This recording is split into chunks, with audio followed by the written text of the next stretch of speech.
Bismillahirrahmanirrahim. Assalamualaikum warahmatullahi wabarakatuh. Waalaikumsalam. Innalhamdalillah nahmaduhu wa nasta'inu wa Waalaikumsalam warahmatullahi wabarakatuh, Pak Haji. Alhamdulillah, Mas Raffi udah hadir. Innalhamdalillah nahmaduhu wa nasta'inu wa nastaghfir wa na'udzubillahi min syururi anfusina wa min sayyiati a'malina man yahdihillahu fala mudilla lahu wa man yudhlil fala hadiyalah. Asyhadu alla ilaha illallah wahdahu la syarikalah wa asyhadu anna Muhammadan abduhu wa rasuluh. Qala Allah Ta'ala fil Qur'anil Karim ya ayyuhalladzina amanu taqullaha haqqa tuqatih wa la tamutunna illa wa antum muslimun. Shadaqallahul azim wa amma ba'du. Kembali lagi kita bersyukur kepada Allah Subhanahu wa taala atas segala nikmat yang Allah telah berikan pada diri kita, utamanya nikmat iman, nikmat Islam, nikmat tauhid dan juga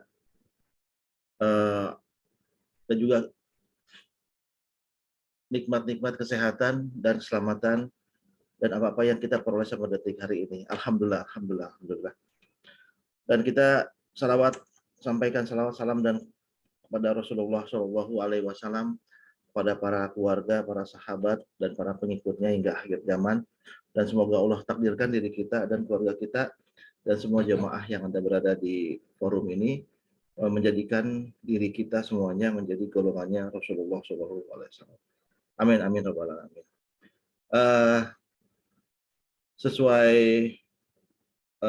jadwal dan bismillah dengan izin Allah kita bertemu kembali dalam sesi silaturahmi di Majelis Taklim Yuk Taklim yang insya Allah Ustadz guru kita telah hadir di tengah-tengah kita, yaitu Ustadz Farid Numan Hasan dengan mengusung tema adab berdoa dan serba-serbi dalam berdoa. Kenapa penting ini kita usung ya, karena sering kita lakukan berdoa, mendoakan, dan kita juga sering berharap kepada Allah Subhanahu wa taala apa yang kita harapkan dijabah sama Allah Subhanahu wa taala. Oleh karena itu penting bagi kita untuk merojaah di malam hari ini. Tentu teman-teman pernah juga mendapatkan kajian-kajian tema seperti ini, namun malam ini kita merojaah, kita mengingatkan kembali, terus kemudian karena ilmu memang hakikatnya kita ulang-ulang terus. Berikutnya kita insya Allah dalam 1,5 jam ke depan efektif kita maksimalkan untuk kajian taklim interaktif ini. Kenapa kita sebut interaktif? Karena kelebihannya yaitu ini kita bisa tanya jawab langsung kepada Ustadz narasumber. Beda dengan kajian di YouTube nggak apa ya, mungkin hanya chat aja. Kita bisa, kalau di sini bisa langsung bersuara kita dengan izin moderator. Terus kemudian susunan acara ya kita persiapan dan pembukaan. Nanti insya Allah sesi pemaparan oleh narasumber sekitar 45 menit dan sesi tanya jawab 20 menit. Dan insya Allah ringkasan dan doa penutup oleh narasumber ya sekitar 5 menit. Berikutnya, nah bagi teman-teman yang belum mengenal beliau ya, saya ada sesi ta'aruf dengan beliau, yaitu dengan biodata singkat narasumber. Pertama, nama lengkap dan status. Beliau adalah Farid Numan bin Hasan, sudah berkeluarga dan dikaruniai dengan 5 anak. Alhamdulillah. Dan kemudian pendidikan beliau S1-nya diambil di Universitas Indonesia, yaitu sastra Arab. Terus kemudian ada ijazah, beliau juga mengalami ijazah hadis dari Syekh Nuruddin Al-Bajari Al-Azhari. Kemudian saat ini beliau sedang melanjutkan program S2 jurusan dakwah di Universitas Islam Asy-Syafi'iyah. Ini sudah selesai tadi, apa sudah nulis skripsi, tesis? Baru semester 3. Ya lagi proposal lah. Alhamdulillah, semoga lancar ya Ustaz ya, amin.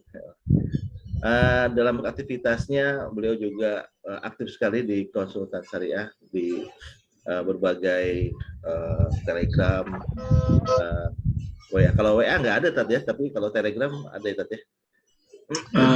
WA masih ada, tapi beberapa grup aja buat ibu-ibu. Oh iya, iya. Yang BIP ya, BIP ya, yang banyak Iya, sisanya. BIP. Dan kemudian tulisan beliau, buku-buku sudah banyak sekali bertebaran ya, beliau, karya beliau. Di samping buku-buku tentu juga ada tulisan-tulisan ya, tulisan lepas ya, banyak sekali ditulis dalam bentuk banyak. Kalau kita ngikut di WAG-nya beliau, Masya Allah, itu pagi siang sore banyak banget tuh pertanyaan-pertanyaannya, variasi pertanyaannya, Masya Allah. Bagi teman-teman yang mau bergabung, japri aja ke saya, nanti saya insya Allah usulkan kepada beliau sama admin. Demikian untuk biodata singkat narasumber. Kemudian ini hanya sedikit muroja aja, ada tata tertib kajian online kita, yaitu yang pertama, Bismillah, kita luruskan niat semata-mata untuk mencari ridhonya Allah Subhanahu Wa Taala. Terus kemudian bagian berpakaian rapih, sopan ya, bagi yang di on-kan videonya, nanti pada saat sesi tanya jawab mungkin bisa di on-kan, silahkan di on-kan.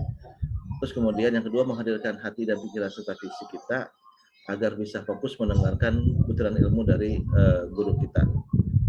Kemudian selama kajian berlangsung, untuk fokus mendengarkan suara dari Ustadz, mohon di mute aja semuanya dan stop video. Nanti insya Allah nanti ada sesi pertanyaan, nanti bisa melalui chat atau angkat tangan dan bisa sampaikan suara. Dan kemudian inilah tata tertib kajian online secara ringkas. Nanti kalau misalnya ada yang pertanyaan sifatnya tawadu, bisa di WA-kan ke saya, di sini adanya. Terus kemudian izin panitia untuk merekam.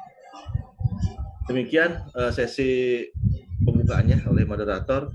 Ini mohon izin nih moderator, saya beberapa kali nih teman-teman semua pada tawadu semua nih Ustaz. Jadi mungkin supaya nanti teman-teman yang lain nggak bosan saya. Baik Ustaz, kita sampai awal singkat waktu. Terus kemudian Ustaz yang itu ya, yang share filenya ya? Iya, boleh. Alhamdulillah. Ya, saya tutup pembukaan dari saya. Alhamdulillah. Assalamualaikum warahmatullahi wabarakatuh. Waalaikumsalam warahmatullahi wabarakatuh. Waalaikumsalam warahmatullahi wabarakatuh. Masa ya. Mungkin saya dijadikan co-host dulu, Pak Kiat. Iya, Ustaz, benar. Alhamdulillah. Sudah, Ustaz.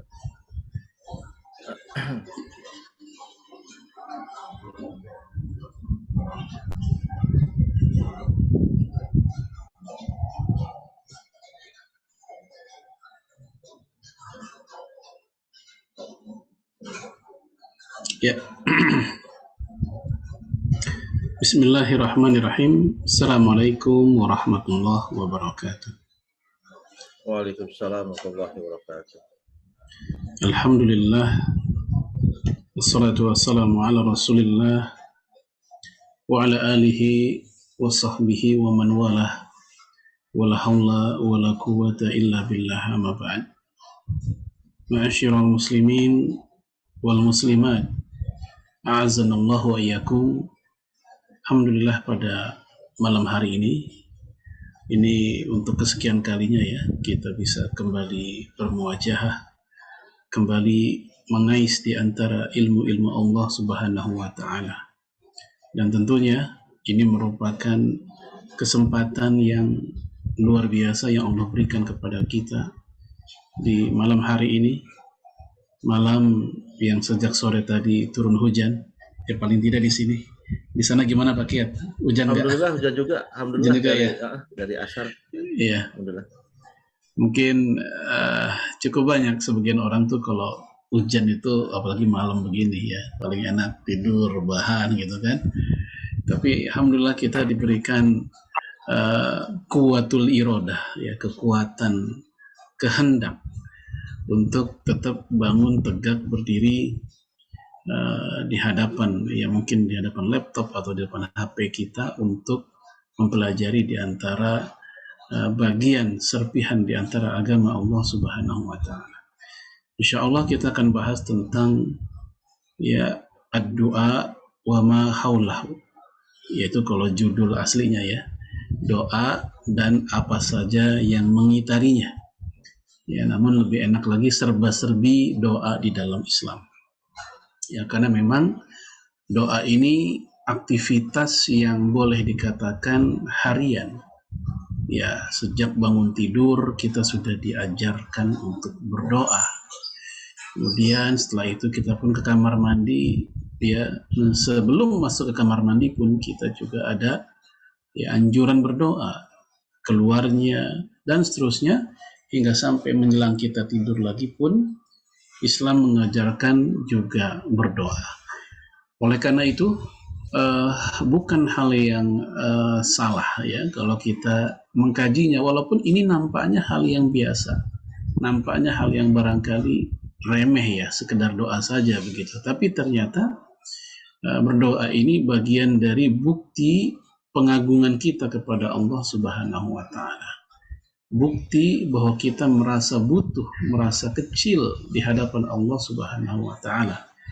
Nah, salah satu hikmah dari doa seorang hamba kepada Tuhannya adalah itu pengakuan keagungan Allah Subhanahu wa taala dan sekaligus pengakuan ketidakberdayaan kita di hadapannya. Bapak Ibu sekalian, a'azanallahu wa iyyakum, kita mulai dengan mengkaji dustur ilahi, yaitu beberapa ayat Al-Quran tentang doa. Walaupun sangat banyak, tapi kita angkat dua saja. Yang pertama, Allah Azza wa Jal berfirman, wa qala rabbukum ud'uni astajib lakum. Dan berkatalah Tuhanmu, berdoalah kepadaku, niscaya aku kabulkan. Ayat yang mulia ini berisikan tentang wa'dullah, janji Allah. Dan wa'dullah, wa'dal haq, janji Allah itu janji yang benar. Tapi jangan lupa, yang namanya ya astajib lakum itu mirip seperti hadis tentang syahadat. Rasul mengatakan, man qala la ilaha illallah sidqan min qalbihi dakhalal jannah. Siapa yang berkata la ilaha illallah tulus dari hatinya, maka dia surga. Namun kan kita tahu bahwa yang namanya mengucapkan la ilaha illallah tentu bukan hanya sebatas ucapan. Ada konsekuensi dari ucapan tersebut. Sehingga dikatakan oleh Wahab bin Munabbih, seperti yang dikutip oleh Imam Bukhari, bahwasanya miftahul jannah la ilaha illallah. Kunci surga itu la ilaha illallah. Walakin laisal miftah illa lahu asnan. Tetapi yang namanya kunci pasti punya gerigi, ya punya gerigi. Jadi kunci nggak ada yang polos. Nah geriginya itulah yang tadi disebutkan sebagai konsekuensi dari orang yang sudah bersyahadat. Maka doa juga demikian. Ya doa yang kita lantunkan, yang Allah janjikan akan dikabulkan, tentu mesti ada geriginya. Ya. Ada sebab atau alasan yang kemudian doa ini ibarat proposal kalau bahasa kita di dunia, layak untuk tembus atau tidak. Ayat yang kedua, wa idza sa'alaka ibadi anni fa inni qarib. Dan jika hambaku bertanya kepadamu tentang diriku, jawablah aku ini dekat. Fa inni qarib.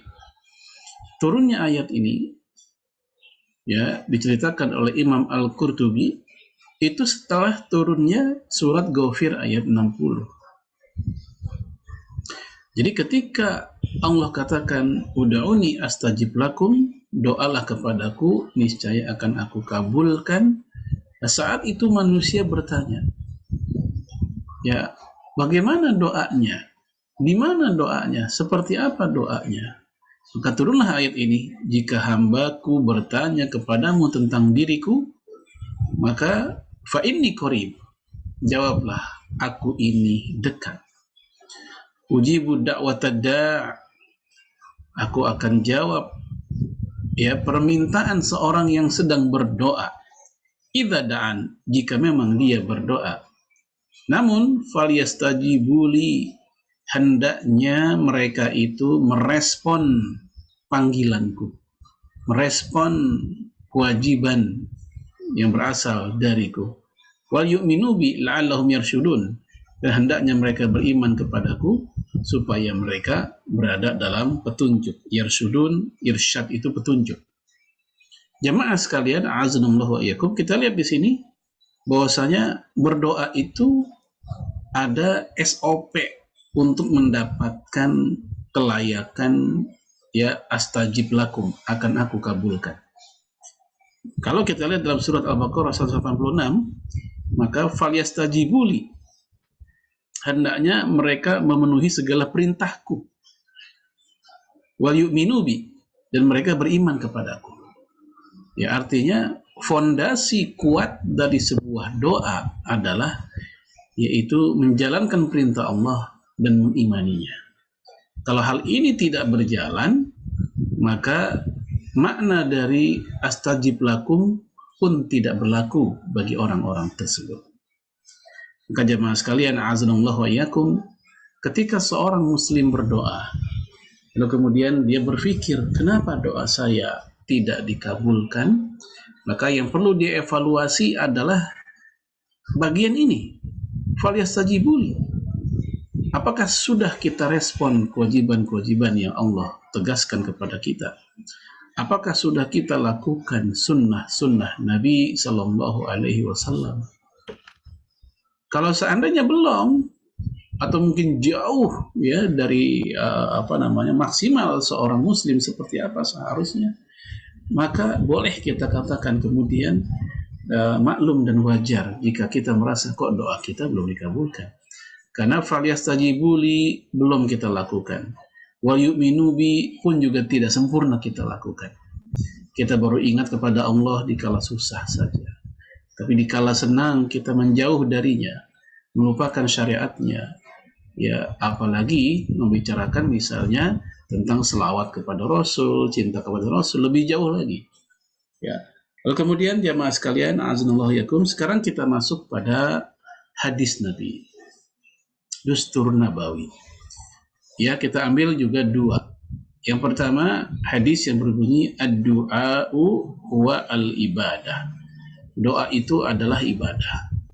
Jadi walaupun nampaknya sepele, sekedar misalnya kita berdoa menjelang tidur, bismika Allahumma ahya wa amut, atau amutu wa ahya. Bicara berdasar transport juga nggak apa-apa.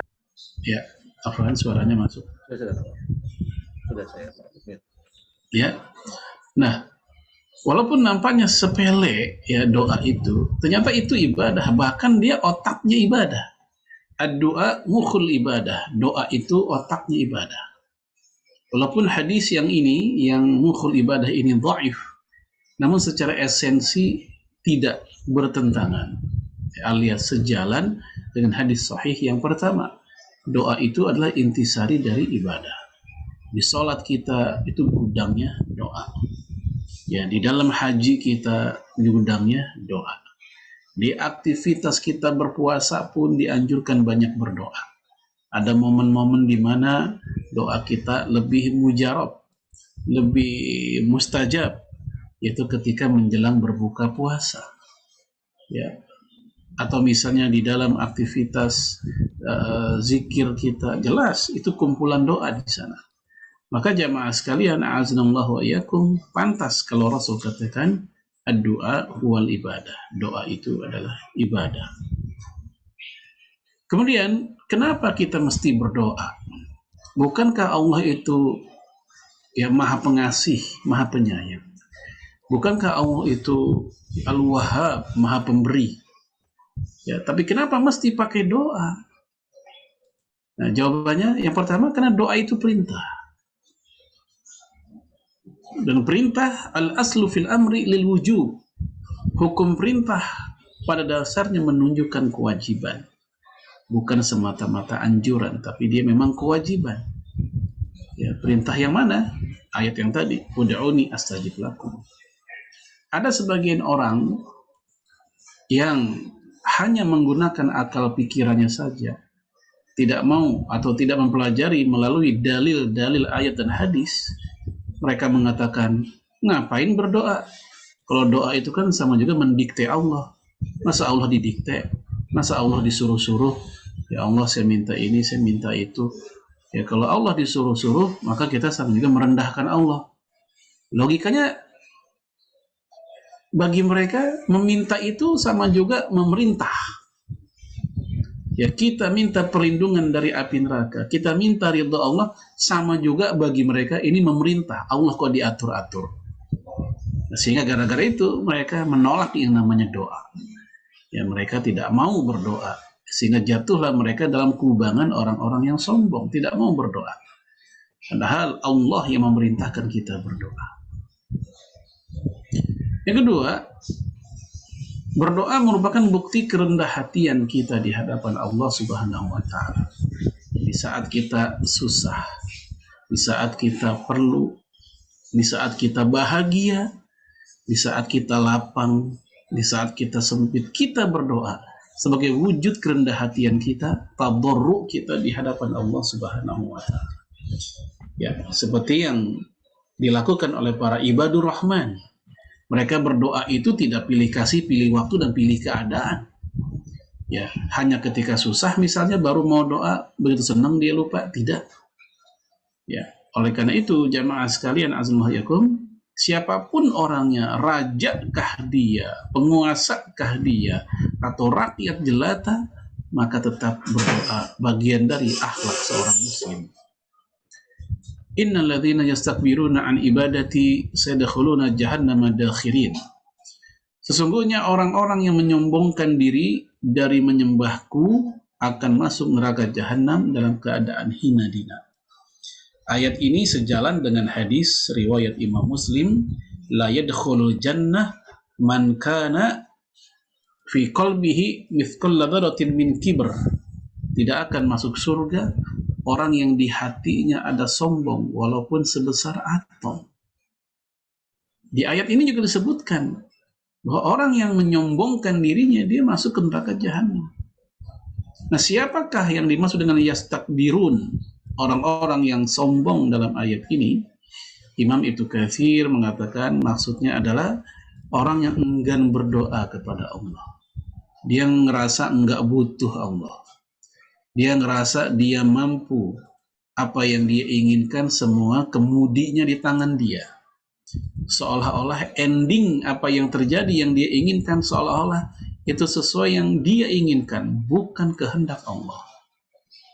Maka jamaah sekalian, inilah yang dimaksud dengan ayat takbirun. Itu orang-orang yang menyombongkan dirinya, sehingga mereka ya tidak mau menyembah Allah, dalam artian tidak mau berdoa. Makna dari an ibadati maksudnya adalah dia sombong, nggak perlu untuk berdoa. Ya, kalau bahasa kasarnya, usaha tanpa doa itu sombong. Kebalikannya, doa tanpa usaha, ya itu namanya kebohongan. Dalam artian dia doa, minta sukses, dia doa, minta rezeki. Saat yang bersamaan tingkah lakunya bertentangan dengan apa yang dia minta. Ya, ini menjadi, mohon maaf, impian atau omong kosong. Maka kita lihat Rasulullah mempraktikkan dua-duanya. Dia berdoa, tapi dia juga melakukan hal-hal yang sifatnya rasional atau sunnatullah.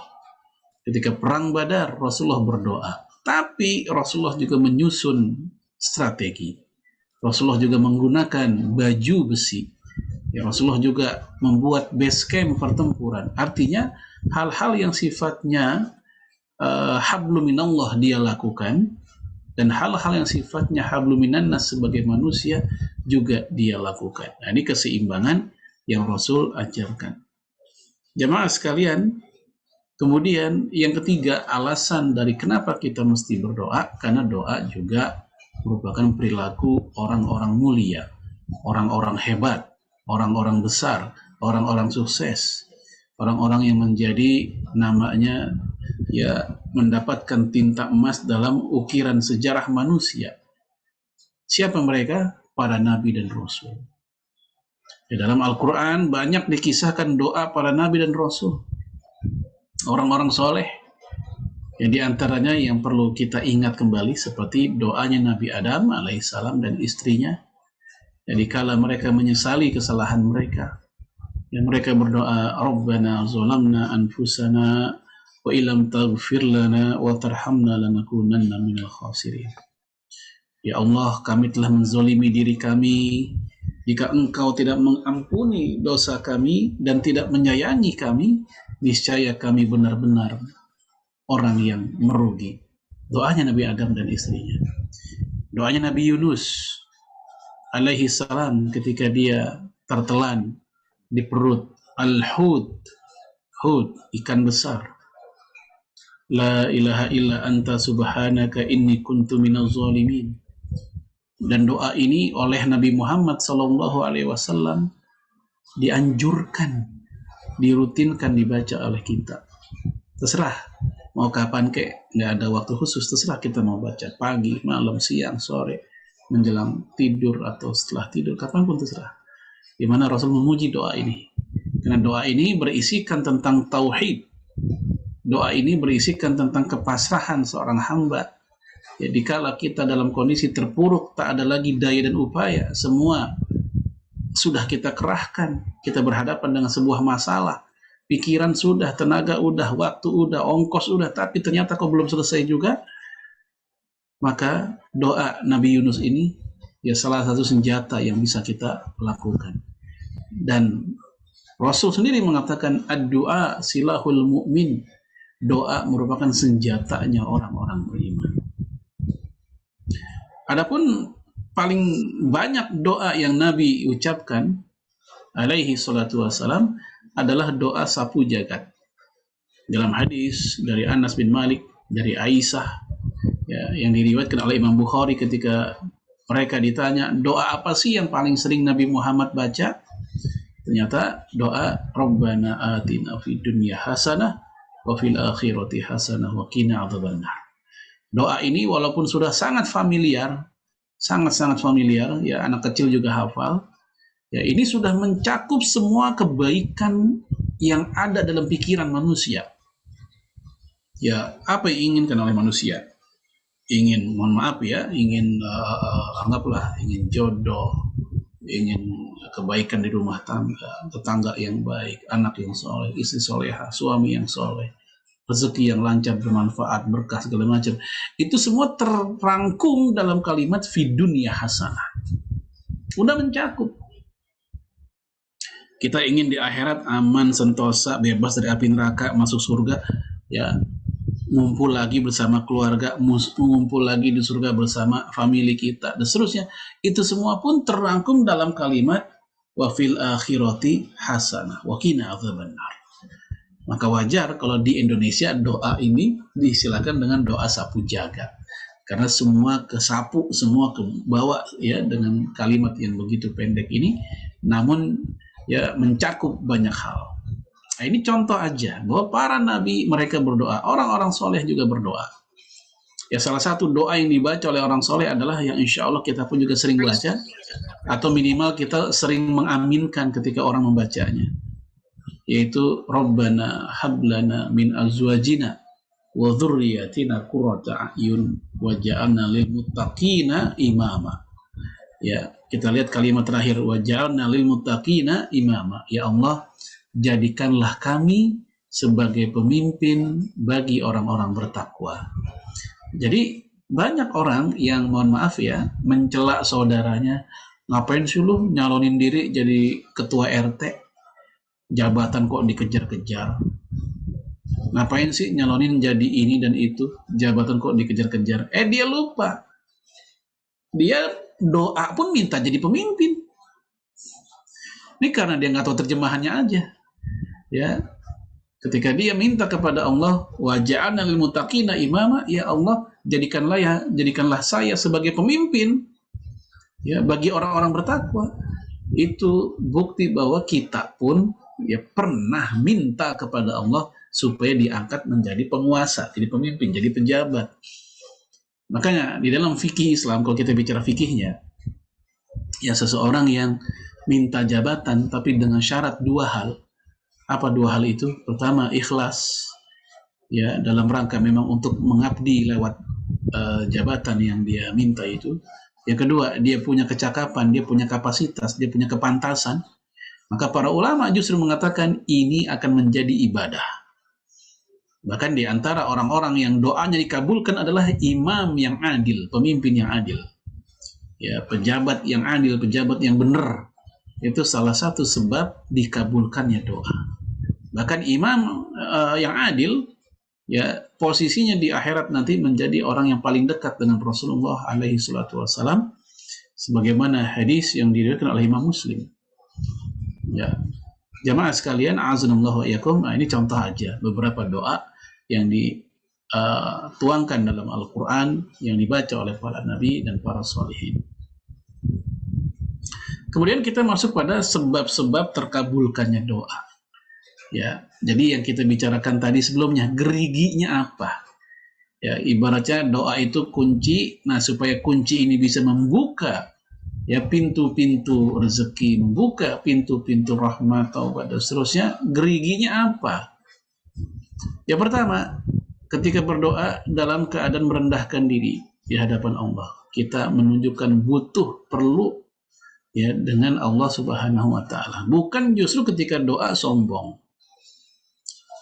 Rasulullah bersabda, "Kam min as'afa akbara dhi timrain la yu'bahu lahu law aqsama 'ala Allahi la abarrah." Berapa banyak orang yang pakaiannya kusut dan berdebu, yang sudah usang, yang di mata orang ya kumel, jelek gitu kan. Tapi ternyata doanya tidak ditolak. Dan seandainya dia bersumpah kepada Allah, dia pun menerima sumpahnya. Allah pun menerima sumpahnya. Jamaah sekalian, hadis ini adalah latar belakang. Ada sababul wurud. Yaitu gara-gara ketika Rasul dan sahabat lagi ngumpul, ya lewat seorang pemuda dengan rapi, ya parlente, necis, ya bersih lah pokoknya, keren, urusan ukuran sekarang begitu. Nggak lama kemudian lewat ya seorang laki-laki yang kumel. Lalu Rasul pun bertanya kepada para sahabat saat itu, di antara mereka berdua ini, dua orang laki-laki ini, bagaimana pendapat kalian? Maka para sahabat menjawab, oh itu laki-laki yang pertama itu seandainya dia ngelamar perempuan, pasti perempuan mau itu. Dan ketika dia doa, Allah juga dengar doanya. Lalu yang kedua gimana? Yang kedua mah nggak bakal mau perempuan. Dan doanya juga Allah nggak dengar. Nah, itu jawaban para sahabat. Maka ketika dijawab seperti itu, maka Nabi pun berkata seperti yang tertera di hadis ini. Kam min as'afa akbara dhi timrain la yu'bahu lahu walau aqsama 'ala Allahi la abarrah. Jadi betapa banyak orang yang tadi yang khusus segala macam, tapi begitu doa justru Allah terima doanya, dan ketika mereka bersumpah Allah dengar sumpahnya. Baik, ini yang pertama, yaitu berdoa dalam keadaan merendahkan diri kita di hadapan Allah. Kalau merendahkan diri dalam artian depresi di hadapan makhluk itu nggak boleh. Tapi kalau yang merendahkan diri dalam arti yang sopan santun di hadapan makhluk itu boleh, bahkan itu dianjurkan. Dan itu bagian dari akhlak mulia. Yang kedua, adab yang kedua, menengadahkan kedua tangan. Ya, ada beragam model, dan di dalam beberapa hadis Rasulullah memberikan contoh. Kadang Rasulullah berdoa dengan tangan seperti ini, digabung, jadi dua tangan ini digabung seperti ini. Ya, kadang Rasulullah tidak digabung seperti ini, sejajar dengan dada. Ya, pernah juga ketika doa menghindar dari bala atau tolak bala, musibah. Dalam hadis Sahih Muslim, itu sampai-sampai tangan Rasulullah seperti ini. Maka jangan kaget kalau sebagian orang ada yang ketika doa tolak bala, tangannya dibalik begini. Karena ada dalam hadis, dan Imam Nawawi mengatakan ini bagian dari sunnah.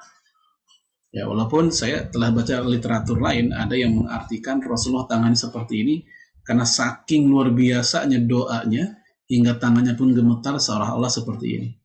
Ya, Ustaz. Ya, Ustaz tangannya begini-begini, tapi kita nggak lihat nggak kelihatan ya? Iya, turun ke bawah kameranya, kurang ke bawah ya. Iya. Gitu. Nggak apa-apa. Jadi yang pertama begini ya. Jadi Rasul pernah menggabungkan seperti ini, kelihatan nggak nih? Kelihatan. Ya, pernah menggabungkan seperti ini. Rapat. Rapat. Nah, Rasulullah juga pernah seperti ini. Ya, nah Rasulullah juga pernah seperti ini ketika tolak bala dalam hadis Sahih Muslim. Gitu. Iya, ketika pas misalnya Allahumma dfa'anna al-bala war-riba waz-zina wal-mihan wal-fitan misalnya. Ya Allah tolaklah bala dari kami, musibah, fitnah dan seterusnya. Nah, Rasulullah seperti ini. Ini hadis Sahih Muslim. Sehingga kata Imam Nawawi, ini sunnah yang kayak begini. Cuman banyak orang kita kan nggak ngeh atau kalaupun ngelihat juga kaget, orang doa ngapa begitu sih gitu. Padahal itu sunnah. Tapi kalau kita mau begini juga nggak ada masalah karena yang seperti ini umumnya. Ya. Kemudian Rasul juga pernah seperti ini. Tinggi gitu sampai ketiaknya kelihatan. Ini ketika doa istisqa, minta turun hujan. Pernah juga dalam kesempatan lain dalam riwayat Imam Bukhari, Rasul seperti ini sampai kelihatan ketiaknya ketika berdoa meminta supaya para sahabat yang ditawan oleh musuh itu Allah bebaskan. Allah memberikan kebebasan kepada mereka itu dengan cara Rasul berdoa sampai seperti ini. Jadi ada beberapa model dan kesemuanya itu ada contohnya dari Rasulullah Shallallahu Alaihi Wasallam. Baik, sekarang kita lihat hadis sebagai dalil dalam masalah ini yang secara global ya tentang angkat tangan. Inna rabbakum tabaraka wa ta'ala hayyun karim yastahyi min abdihi idza rafa'a yadayhi ilaih ayradahuma safra. Sesungguhnya Rabb kalian, Tuhan kalian yang maha pemalu, merasa malu terhadap hambanya jika dia mengangkat kedua tangan, jika si hamba tadi mengangkat kedua tangannya kepada Allah ketika berdoa, begitu dia kembaliin kedua tangannya, udah selesai doanya, tapi tangannya masih kosong. Maksudnya ini bahasa tamsil ya, tangannya masih kosong, maksudnya doanya belum dikabulkan. Ya, udah begini tapi doanya belum dikabulkan. Dikatakan dalam hadis ini Allah ya malu terhadap hamba seperti itu. Sehingga di sini dikomentari bahwasanya ini bagian dari adab dan sekaligus sebab diterimanya doa. Ya. Wa maddal yadain ila sama ya min asbabi ijabati doa. Ya, mengangkat kedua tangan ke langit itu di antara sebab-sebab ijabati doa, diterimanya, dikabulkannya doa. Kama ja'a fil hadis, seperti hadis, maka disebut hadis yang di atas tadi sebagai dalilnya. Ya, jemaah sekalian, azumahiyakum, maka ini menjadi adab sekaligus juga menjadi sebab-sebab doa kita dikabulkan. Yang ketiga, menghadap kiblat dan mengulang-ulang doa. Jadi kalau doa itu jangan bosen, ya, jangan merasa perasaan gue dari kemarin doa itu mulu nggak ganti-ganti, tapi belum dapat juga. Ya terus, ya bisa jadi Allah sedang menikmati rintihan doa hambanya. Dia minta itu terus. Ya, kalau kita lagi makan di pinggir jalan, misal di di tempat seafood misalnya atau apalah, tentunya datang pengamen. Biasanya kalau kita nggak suka dengan si pengamen itu, merasa terganggu, risih dan berisik, biasanya kita akan ngasih uang. Kita ngasih uang bukan karena pengen dengerin, tapi pengen supaya dia pergi sebenarnya. Ya. Tapi bandingkan seandainya kalau pengamen itu barangkali ya bagus nyanyinya segala macam, malah banyak orang nggak ngasih uang buru-buru. Banyak orang malah nunda, dia dengerin dulu sampai selesai. Malah kadang begitu selesai dia minta lagi satu lagu kan gitu. Nggak langsung dikasih buru-buru duitnya. Nah ketika udah baru dikasih belakangan. Nah barangkali ini gambaran sederhana atau analogi sederhana. Ketika seseorang melantunkan doanya, doa lagi, kok belum dikabulkan juga. Mungkin bisa jadi sedang dinikmati doanya oleh Allah Subhanahu wa Ta'ala. Sehingga kita mesti husnuzon kepada Allah. Ya, kalau seandainya doa kita sekali minta langsung dikasih, kita khawatir seperti pengemis tadi, baru datang langsung dikasih. Pengamen tadi, baru datang langsung dikasih, karena orang nggak suka dengan kehadiran dia. Ulang bisawab. Tapi yang jelas bagi seorang muslim, etika dalam berdoa adalah yang mengulang-ulangnya, yang menghadap kiblat. Tapi memang ada kondisi di mana kita nggak selalu bisa menghadap kiblat, seperti doa saat di kendaraan, karena kita akan mengikuti arah kendaraan. Tapi dalam keadaan normal, ya kita bisa berdoa menghadap kiblat tanpa kesulitan. Baik, kita lihat di sini, ya, ketika Rasulullah alaihi salatu wassalam menjelang perang Badar, ketika musuh sudah sampai di hadapan. Ini hadis Sahih Muslim, ya, ada di Sahih Bukhari juga, tapi di Sahih Muslim lebih panjang kisahnya. Jadi ketika musuh sudah kelihatan, maka Rasul pun alaihi salatu wassalam berdoa, Allahumma anjis lima wa'adtani, Allahumma ati ma wa'adtani. Jadi diulang sama Nabi, ya Allah, penuhilah untukku apa yang engkau janjikan kepadaku. Ya, kita tahu Bapak Ibu, nggak mungkin Allah ingkar janji sama nabinya. Ya, tapi doa seperti ini, ya Allah, penuhilah janjimu kepadaku, ini menunjukkan situasi saat itu sangat genting ketika detik-detik menjelang perang Badar. Dan Nabi pun mengulang lagi, Allahumma ati ma wa'adtani, ya Allah, datangkan janjimu kepadaku, berikan janjimu kepadaku. Intuhlik hadhil isabah, kalau seandainya pasukan ini yang saya bawa ini, tuhlik itu binasa, hancur, kalah, min ahlil Islam, dan mereka ini orang-orang Islam, maka la tu'bad fil ard, niscaya enggak ada lagi yang menyembahmu di muka bumi. Ini kalau para sahabat Nabi semuanya kalah, mati semua gitu, udah sejarah Islam selesai. Hanya sampai di perang Badar, nggak ada lagi tuh, ya, perang Uhud, nggak ada lagi yang lain, nggak ada lagi Fatu Mekah, ya, bahkan nggak ada lagi pertemuan kita pada malam hari ini, ya. Jadi doa Rasulullah sampai seperti itu, menghadap Ka'bah, dia mengangkat tangan dan mengulang-ulang doanya, ya. Lalu kemudian sampai lepas sorbannya, lalu pun setelah itu dibawa oleh Abu Bakar, dipungut oleh Abu Bakar dan dikembalikan lagi ke Rasulullah. Dan Abu Bakar pun berkata, yakfika munasyadatuka li rabbik. Wahai Rasul, cukup sudah doamu kepada Tuhan. Ya, ini dari kisah ini para ulama mengatakan, pertama, bolehnya berdoa ketika memang ada perlu untuk suaranya dikeraskan, silahkan dikeraskan. Karena Rasul saat itu berdoa dengan suara yang sangat keras.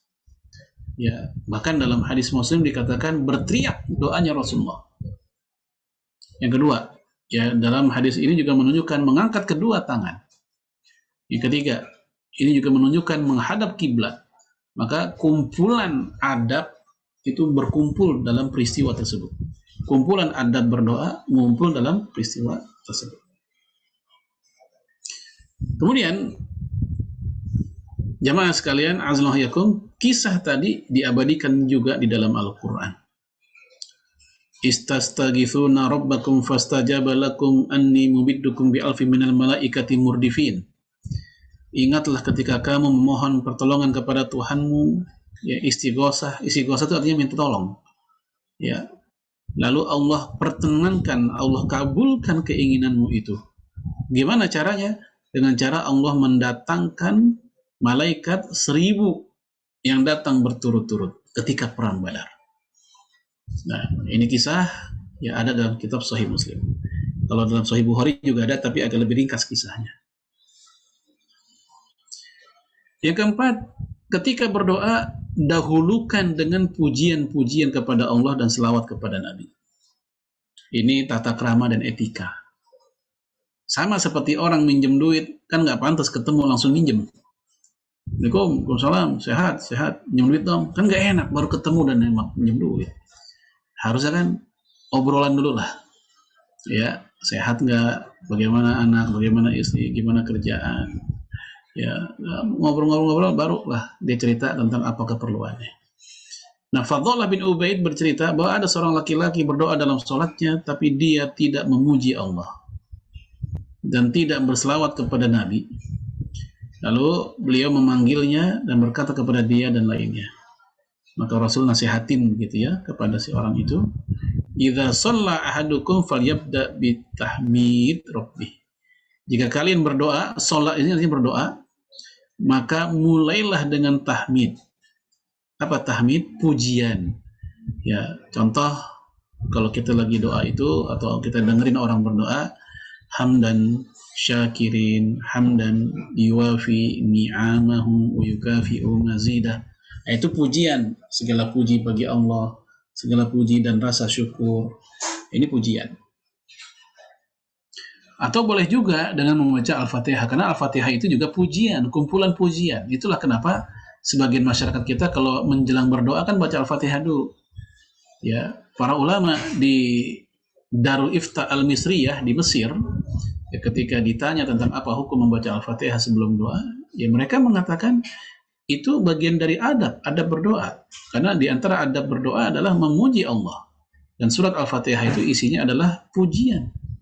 Maka di saat itu membaca Al-Fatihah sebelum doa itu bagian dari ya sunnah Rasulullah SAW, yaitu menjalankan hadis ini, tahmid, itu memuji Allah Subhanahu wa taala.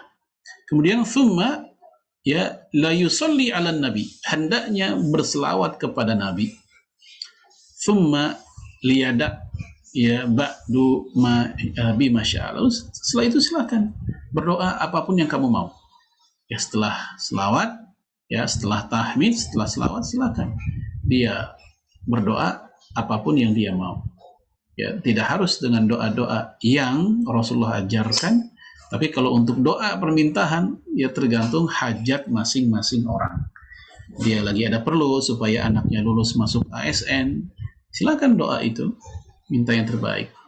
Dia ada perlu tentang orang tuanya lagi sakit, dia doa tentang kesembuhan, silakan sesuai dengan kebutuhan dan keadaan. Ya. Kemudian etika selanjutnya ketika berdoa ya khusyuk, ya mantap di hati, ya pede lah begitu. Jangan doa itu ogah-ogahan lah begitu. Kita lihat ayatnya sebagai dalil umum, innahum kanu yusari'una fil khairat. Sesungguhnya mereka adalah orang-orang yang bersegera, yang sangat responsif dalam melakukan kebaikan.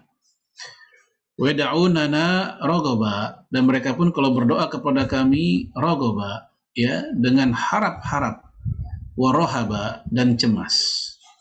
Wa kanu lana khashi'in, dan mereka adalah orang-orang yang khusyuk kepada kami. Ini ada 3 sifat dalam ayat ini tentang orang berdoa, yaitu berharap, ya kemudian juga dibarengi dengan rasa takut, cemas, dan juga dibarengi dengan kekhusyuan ketika berdoa, ketenangan, enggak terburu-buru, tidak lemah semangat, hilang percaya diri, paling-paling nggak dikabulin ini mah. Nah, ini tidak ada perasaan seperti itu.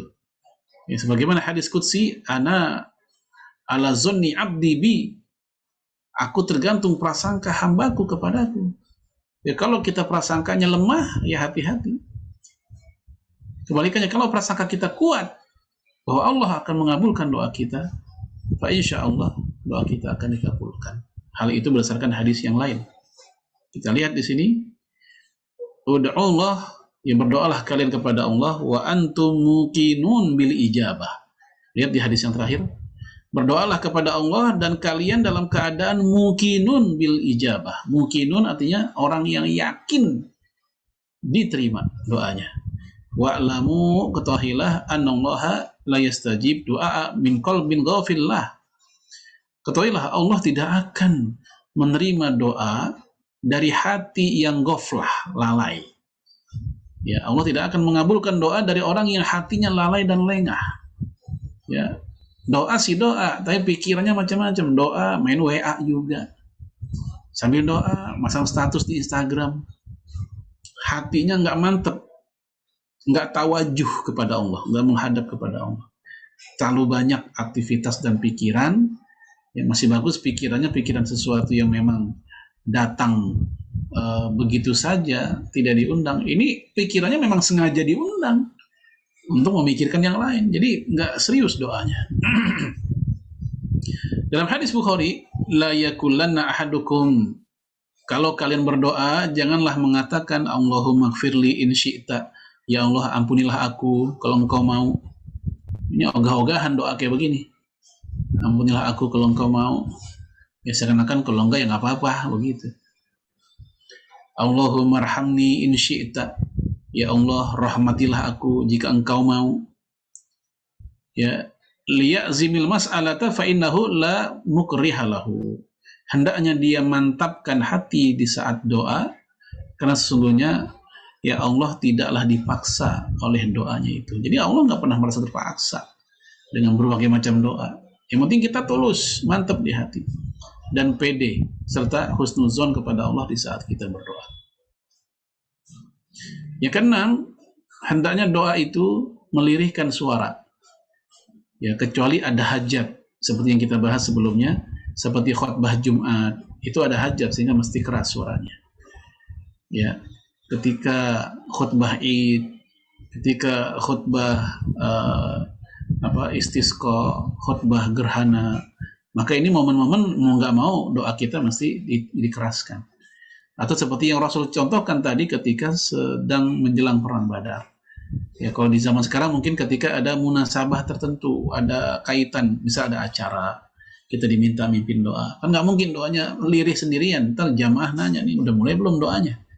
Ya, dalam kondisi kayak gitu silakan dikeraskan. Tapi ketika seorang diri, ketika kita doa sendirian, atau sedang sholat sendiri, ya di masjid atau di rumah, maka yang seperti ini dianjurkannya adalah lirih, sedang-sedang aja. Ya, kita lihat dalam Al-Quran, uda'u rabbakum tadarru'aw wa khufiyah. Ya, mintalah kepada Tuhanmu dengan merendahkan diri dan suara yang khufiyah, lembut, samar. Khufi artinya samar, khufiyah, lembut, samar. Innahu la yuhibbul mu'tadin. Karena Allah nggak suka dengan orang yang melampaui batas. Ya. Kemudian dalam ayat yang lain, wala tajhar bi sholatika wala tukhafit biha. Ini sedang-sedang jadinya.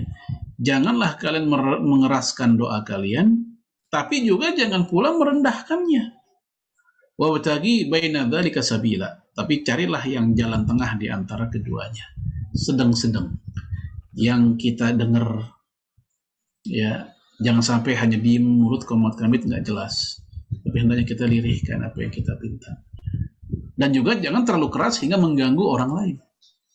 Ya, baca Quran terlalu keras di masjid sehingga mengganggu orang yang sedang sholat misalnya, Rasul melarang.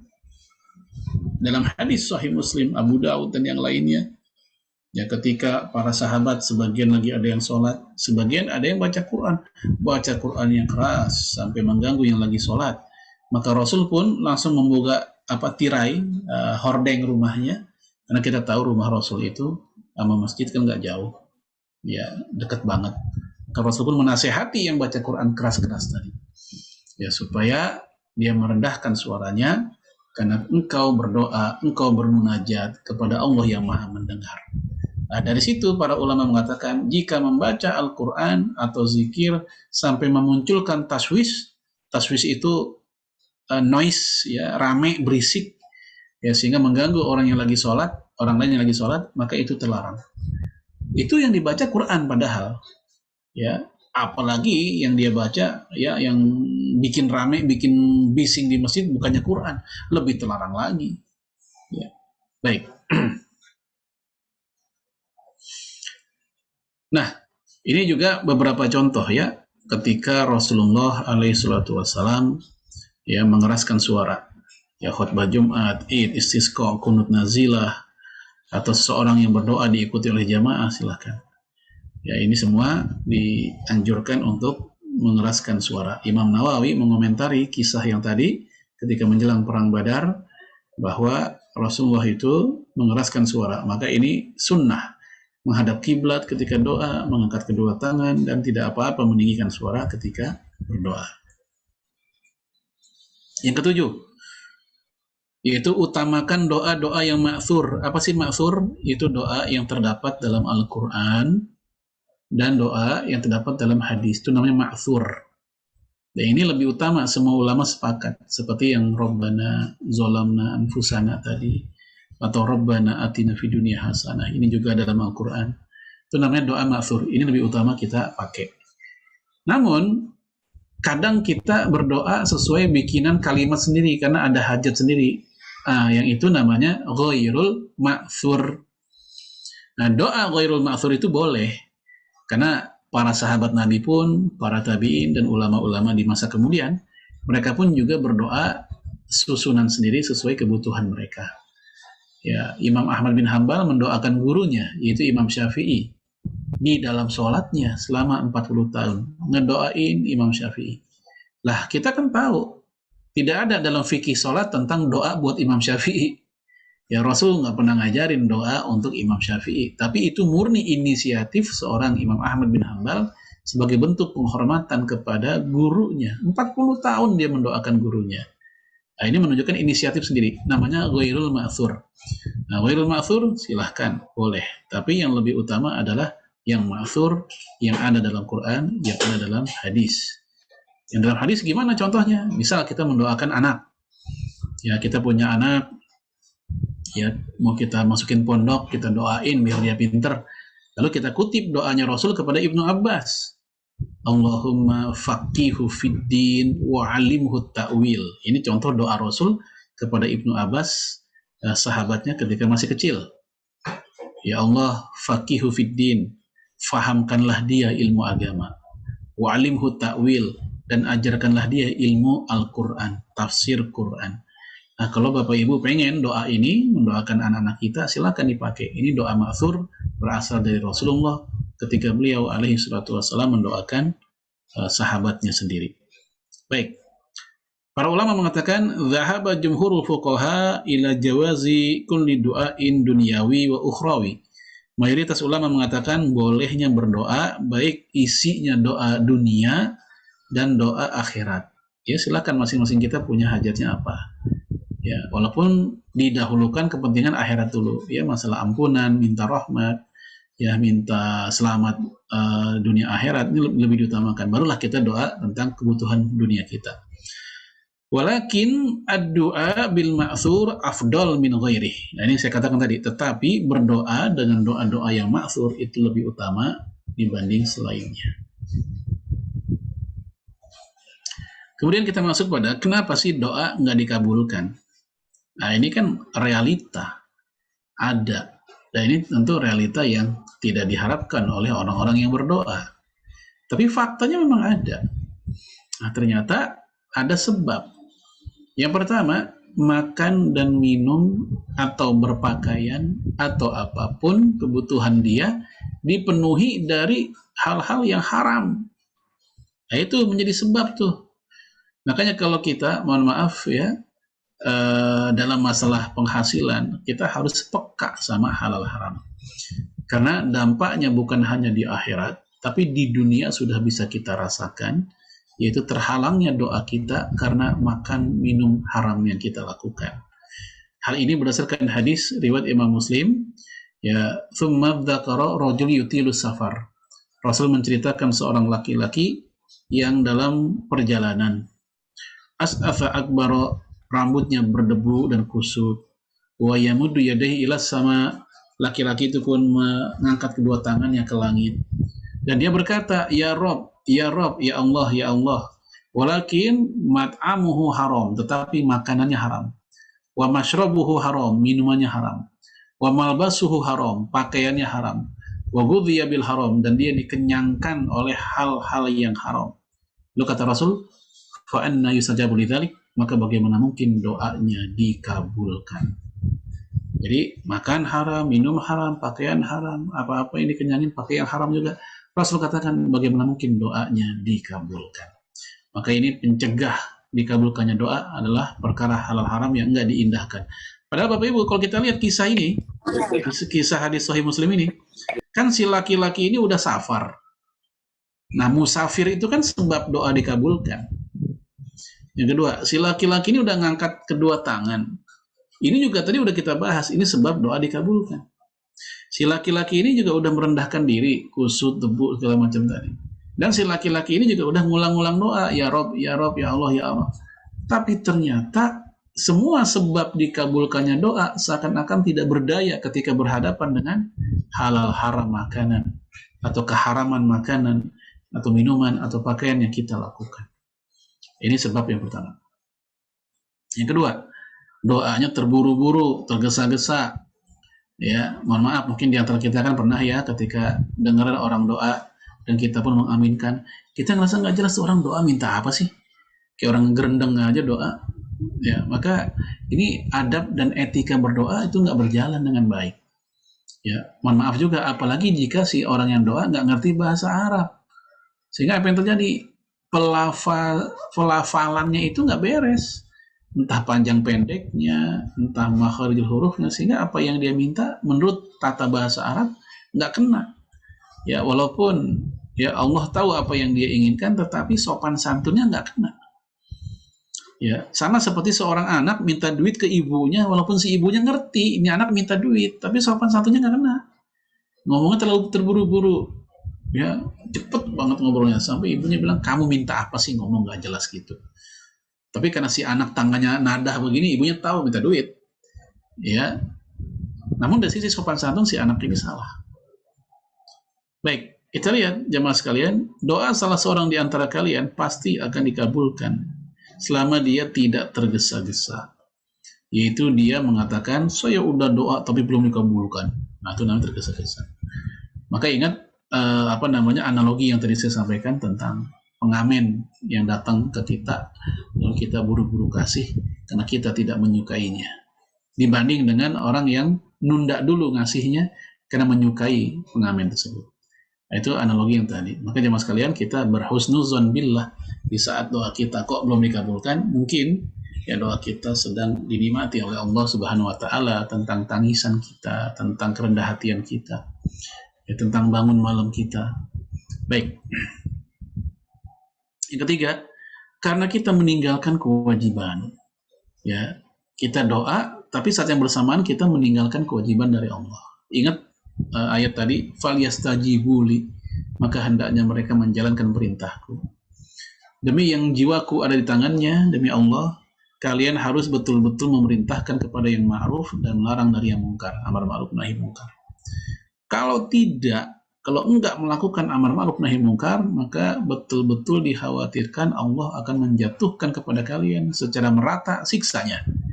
Dan kalau kalian berdoa, ya dia nggak akan mengabulkan doa kalian. Nah, ini yang kita nggak mau.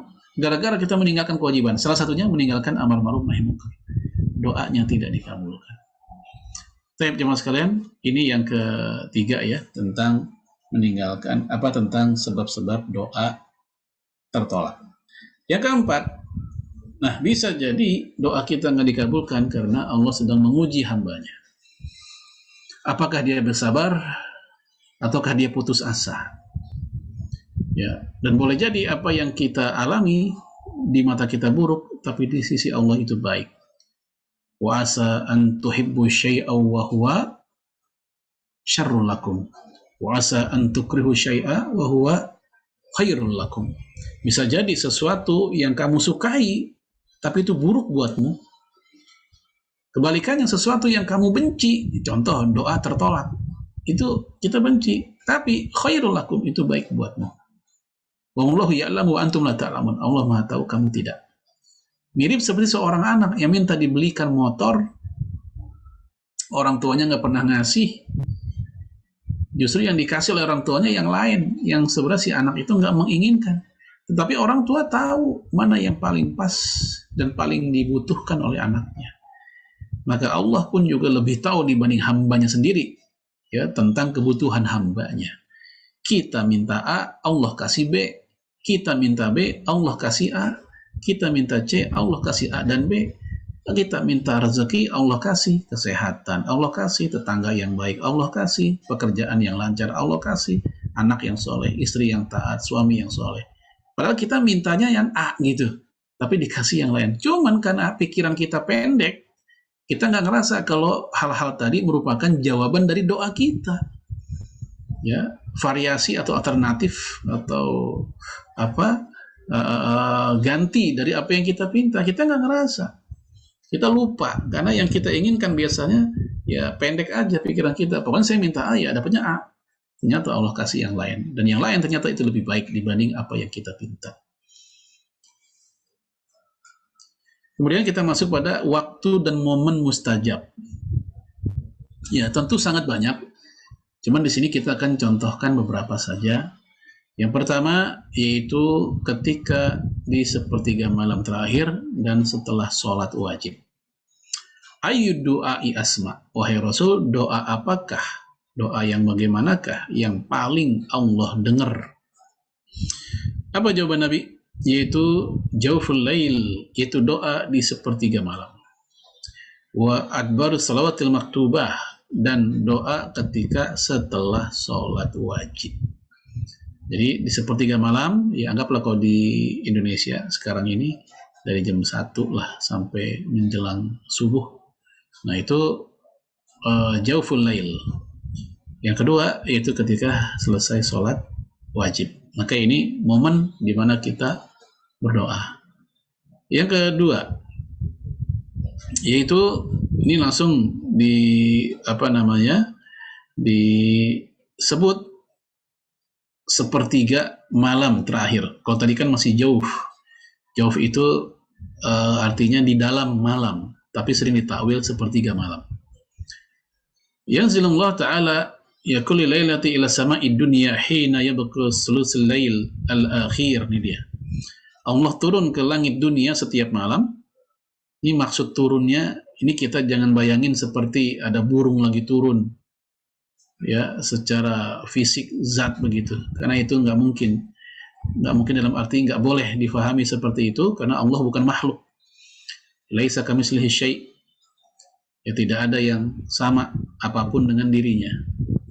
Sehingga ketika disebut Allah turun, itu jangan dibayangkan, jangan disamakan, jangan diserupakan ya dengan yang lain. Dan kita hanya menetapkan ya turun. Sebagian ulama mengatakan makna Allah turun adalah rahmatnya begitu dekat. Allah begitu dekat dengan hambanya di saat itu, yaitu ketika sepertiga malam terakhir. Fayaqul azza wajal, maka saat itu Allah berfirman, man yad'uni, ya siapa yang berdoa kepadaku, ya fa astajib lahu, akan aku kabulkan di saat itu. Man yas'alani fa'atih, siapa yang berdoa atau meminta kepadaku akan aku beri. Ya may yastaghfiruni, ya siapa yang minta ampun kepadaku faghfir lahu, akan aku ampuni. Ya, yang doa Allah kabulkan, yang minta Allah kasih, yang minta ampun Allah ampunkan di sepertiga malam terakhir. Yang ketiga, ketika sujud, ya ketika sujud. Aqrabu ma yakunul abdu min rabbih wa huwa sajidun. Fa'aksiru doa. Posisi paling dekat antara seorang hamba dengan Rabb-nya adalah ketika sujudnya. Maka perbanyaklah kalian berdoa saat itu, ketika sujud. Di hadis ini nggak disebut sujud terakhir. Bebas, mau sujud pertama silakan, sujud kedua, sujud ketiga, atau sujud di rakaat terakhir silakan. Tidak ada ketentuan khusus. Cuman orang Indonesia kebiasaannya di sujud terakhir. Ya, dan ini silakan dilakukan untuk memperlama sujud dengan doa. Ketika kapan? Ketika kita salat sendiri. Tapi di saat kita jadi imam, bukannya nggak boleh, cuman kesian makmum. Ya, makmum banyak keperluan, mungkin ada yang sakit, ada yang ditunggu oleh keluarganya di luar, ada apa. Maka untuk yang seperti itu kita harus lihat situasi. Ya, kalau kita salat sendiri bebas, terserah. Mau panjang mau pendek bacaannya terserah. Ya.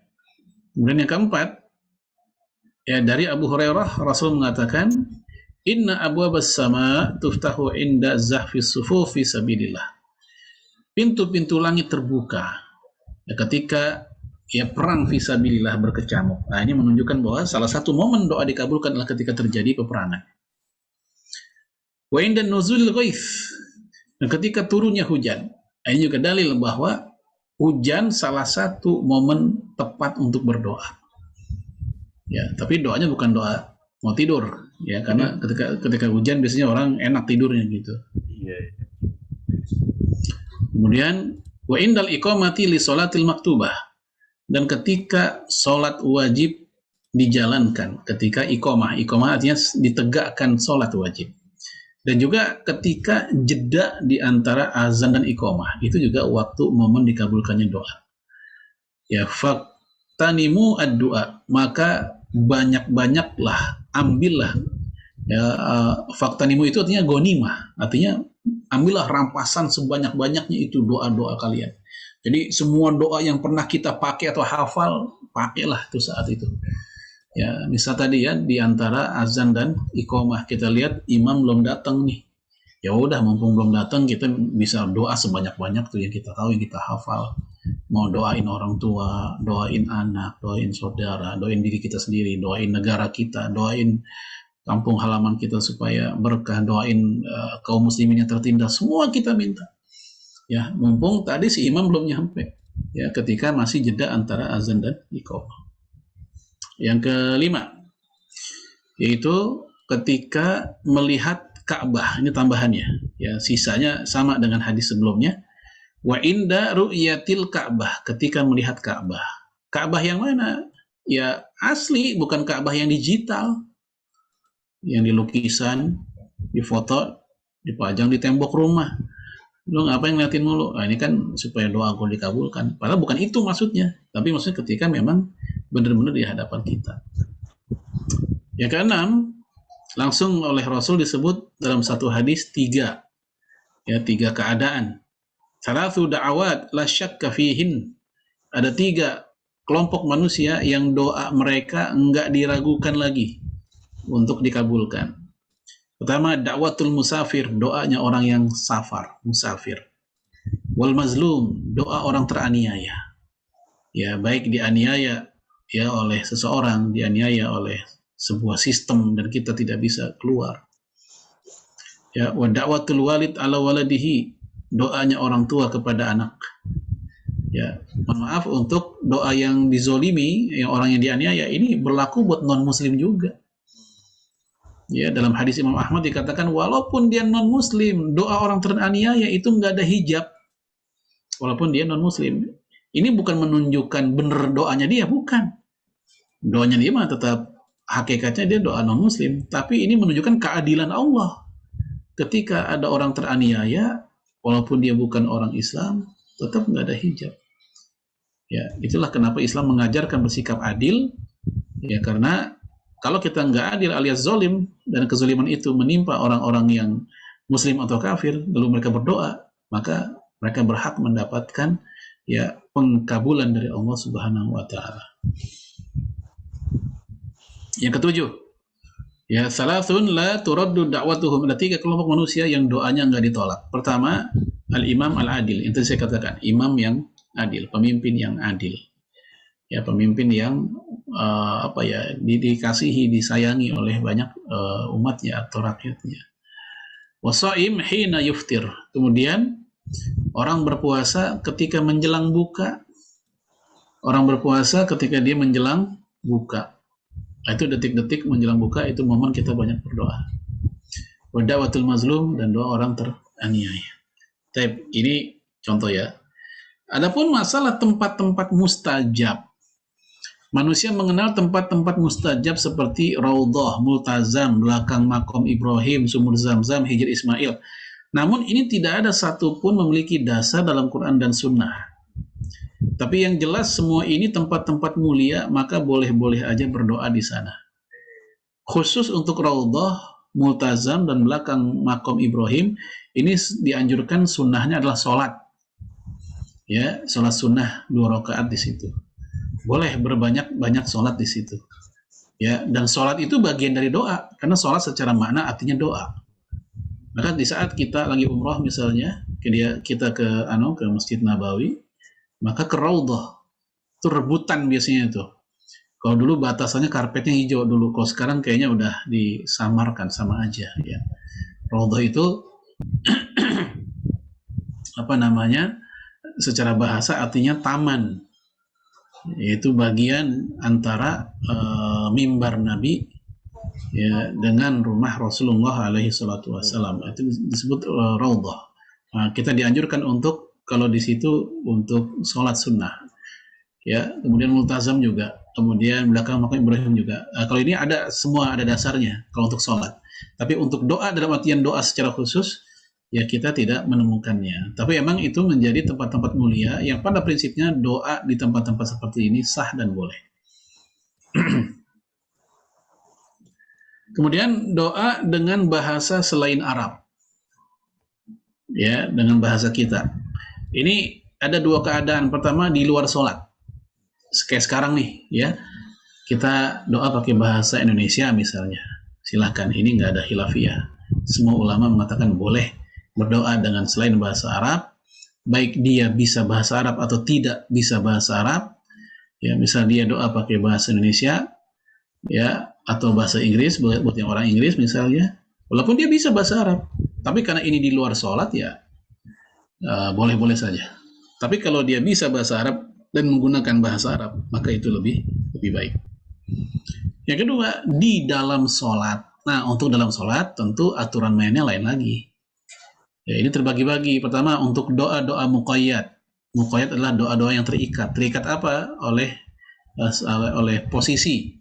Ya, kalau posisinya lagi iftitah, ruku, iktidal, sujud, duduk di antara dua sujud dan bacaan tasyahud, ini semua nggak boleh diganti menjadi bahasa Indonesia.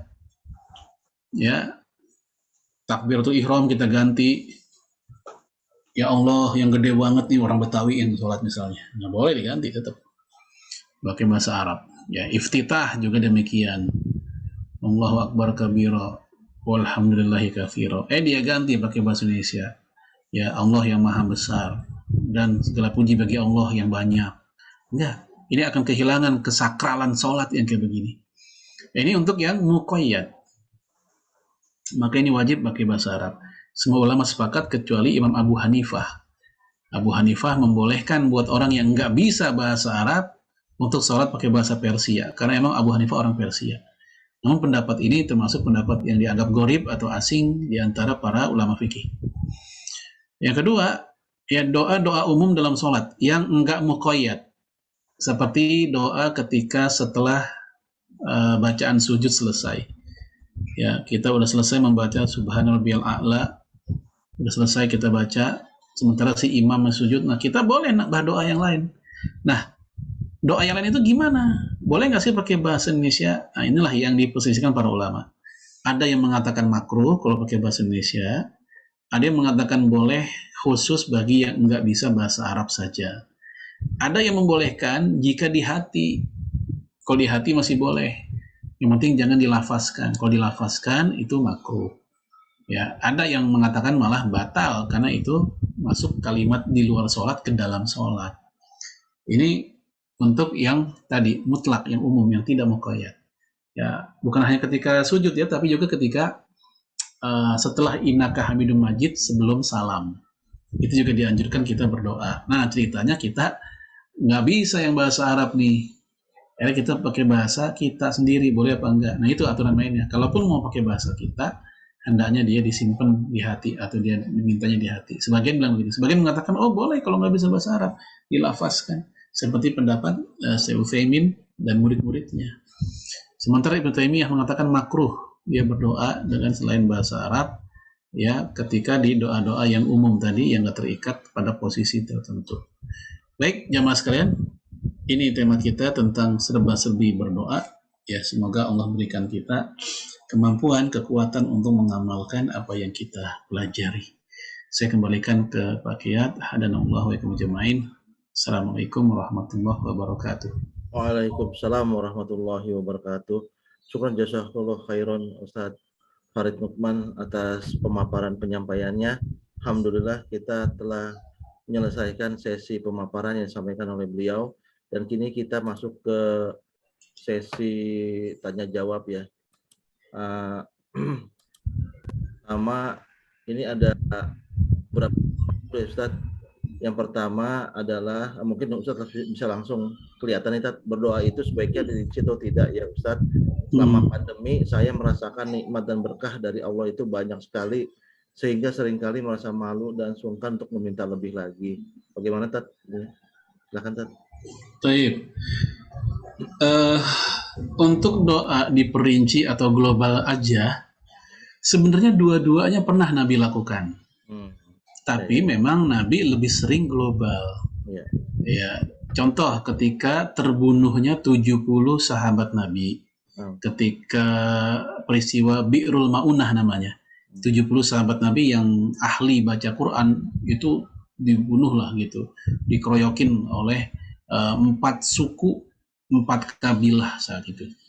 Maka Rasul pun mendoakan dalam kunut nazilah yang kemudian jadi awal muasal peristiwa ini menjadi dalil kunut nazilah dalam sholat. Rasul merinci itu, disebut siapa-siapa aja. Ya, Bani Ri'al, Bani Ukal, Bani Urainah, Bani Anu, disebut sama Nabi, dirinci siapa aja yang telah berbuat jahat kepada umat Islam saat itu untuk supaya Allah timpakan balasan kepada mereka. Nah, ini secara ini. Yang kedua, kasus ketika para sahabat Nabi ditawan. Yang tadi saya cerita, mereka ditawan. Maka Rasul pun berdoa sambil menyebut nama-nama para sahabat Nabi yang ditawan itu. Dirinci gitu. Tapi ini kan sifatnya kasuistis ya. Ya dari sebuah kejadian.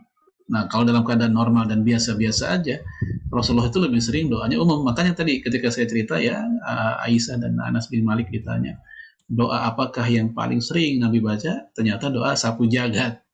Dan doa sapu jagat itu kan umum kalimatnya, Rabbana atina fid dunya hasanah wa fil akhirati hasanah wa qina adzabannar.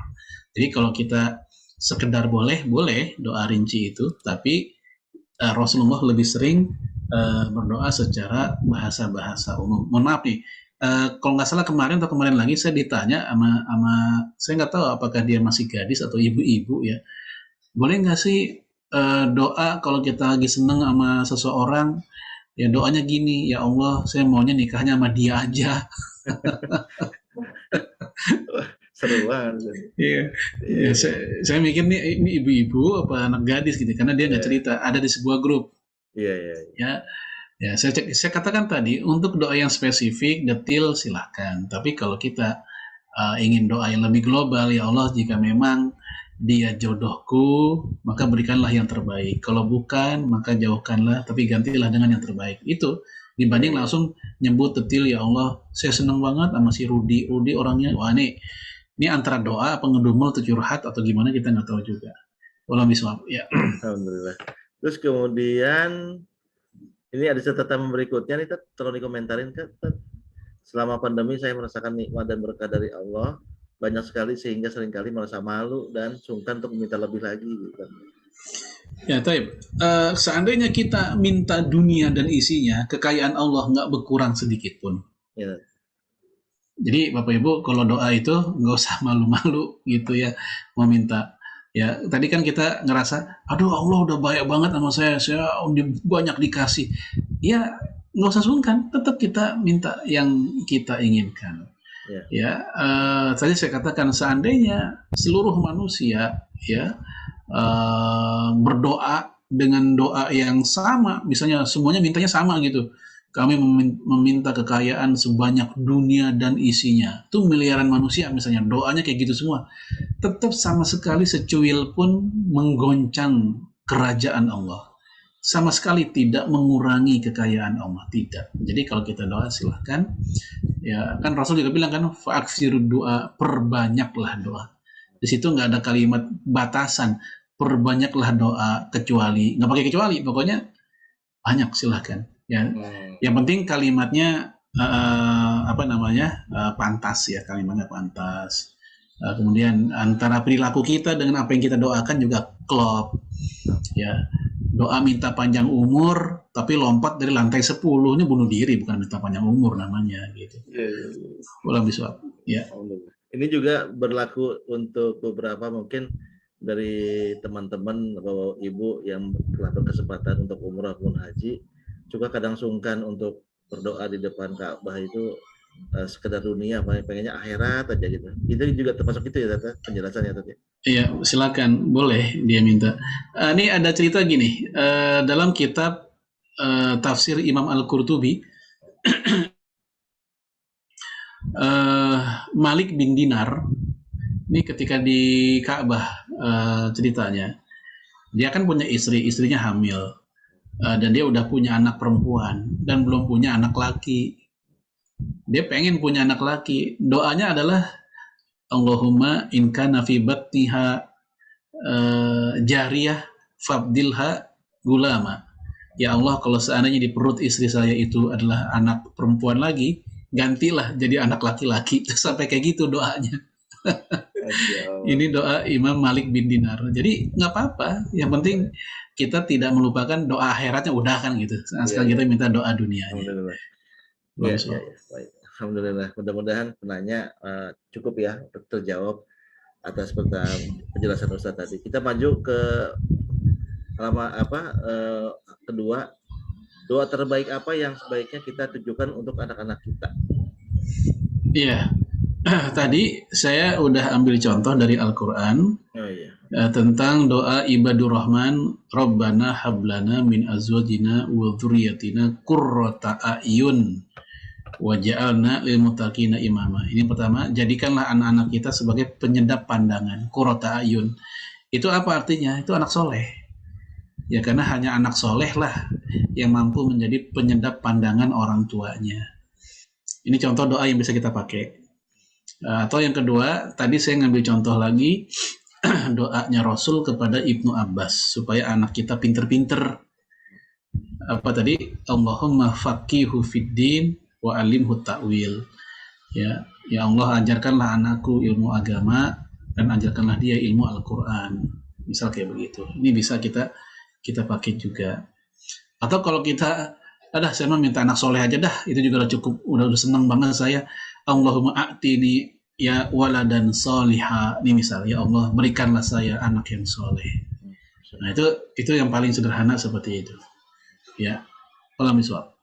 Alhamdulillah. Mudah-mudahan penanya cukup ya penjelasan dari Ustaz Farid. Kita maju ke pertanyaan 3. Orang terjolimi diijabah. Doa orang terjolimi diijabah. Apakah ada syarat orang terjolimi harus soleh? Tadi kayaknya udah dijawab ya Tat ya? Iya, tidak harus soleh. Kan tadi saya sempat dalam hadis Imam Ahmad, mohon maaf, walaupun dia orang kafir, walaupun dia non muslim gitu, tapi dia dizolimi, dia posisinya dizolimi, termasuk jika yang ngezolimin orang Islam misalnya. Misal mohon maaf, kita muslim, tetangga kita non muslim. Kita nyetel lagu kenceng-kenceng banget, membuat dia terganggu, dia lagi tidur, dia lagi ngerjain PR anak-anaknya, dia kesel, dia pun doa supaya Rasul bilang nggak ada hijab, ini keadilan Allah gitu, bukan berarti akidah dia benar, bukan ya. Tapi ini keadilan Allah kepada makhluk. Siapapun yang melakukan kejahatan walaupun dia orang Islam, dia tetap mendapatkan hukuman yang pantas gitu. Jadi sekali lagi nggak harus yang dizolimi itu orang soleh ya, walaupun dia non muslim, bahkan sampai seperti itu juga. Wallahu miswab. Ya. Apalagi dia orang soleh ya, apalagi dia orang soleh. Apalagi yang dizolimi orang soleh gitu. Itu lebih lagi. Apalagi ulama ya, ulama ya. Lebih berhati-hati lagi. Iya, baik. Ya. Baik, mudah-mudahan penanya cukup ya penjelasannya dari Ustadz. Kalau belum cukup nanti tolong dijapri aja ke saya, ke kita. Yang keempat adalah dalam sholat Jumat, ini pasti laki-laki ya tadi. Kadang didapati ada sebagian tidak mengangkat tangan ketika khotib berdoa pada khutbah kedua. Apakah ini tidak mengapa? Ya, jadi untuk masalah mengangkat tangan bagi makmum, bagi jamaah ketika khotib berdoa di khutbah kedua, ini ranah khilafiyah para ulama. Apakah mesti atau dianjurkan angkat tangan juga atau tidak? Imam Bukhari mengatakan iya, mengangkat tangan itu berlaku umum di seluruh momen doa. Baik doa tadi itu yang istisqa, yang doa tadi menjelang perang tadi, ya, atau pokoknya semua kesempatan doa, ya doa habis sholat atau doa tadi ketika khotib lagi khutbah itu. Ini Imam Bukhari. Sementara yang lain mengatakan tidak ada riwayatnya khusus tentang angkat tangan ketika khutbah. Ketika si khotib lagi khutbah, Allahumma gfir lil muslimina wal muslimat, ya kita jawab aja amin, cuman tangan nggak usah diangkat. Ya, mereka alasan dari mana? Tidak ada hadis khusus tentang masalah itu. Nah, jemaah sekalian, ini perbedaan fikih aja.